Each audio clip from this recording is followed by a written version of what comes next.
Okay, so let's talk about priming exercises and the exercise that I use to teach the squat when I'm working with somebody new.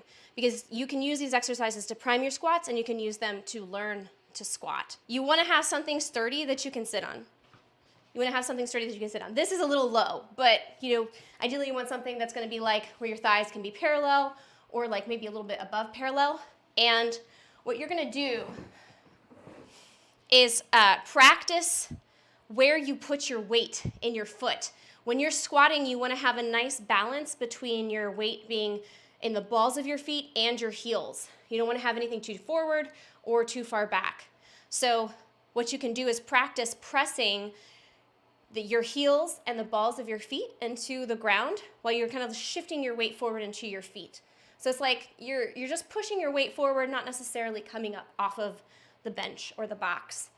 And then, once you've done that, you can do like 10 to 12 times. After this, you can start to shift your weight all the way forward and let your hips hover, come up, and then sit back down.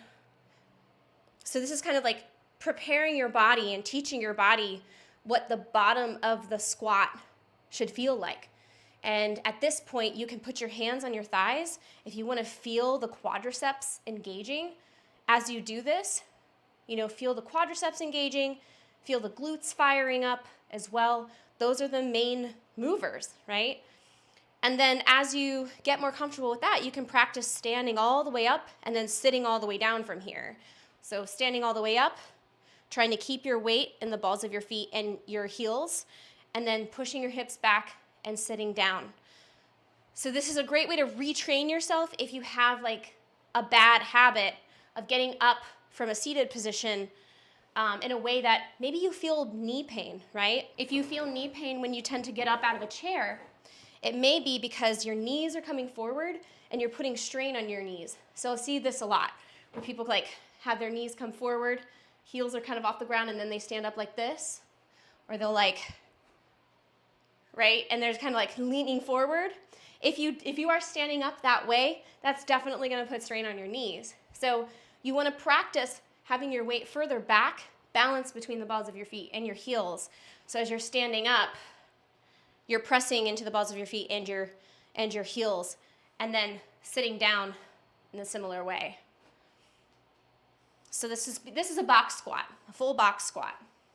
And a basic full box squat, no equipment except for the box or the bench or whatever you're using.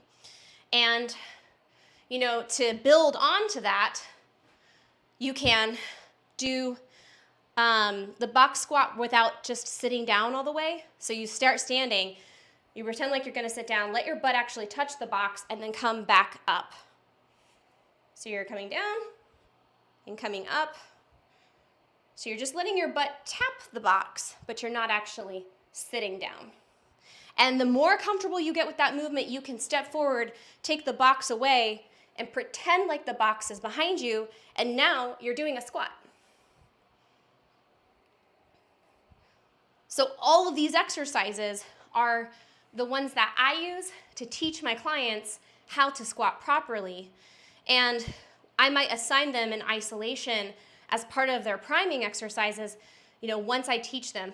When I have a new client and I want to teach them how to squat, we will spend a good 15 to 20 minutes flowing through these exercises. And what I'll do is be like, okay, do this one 10 reps.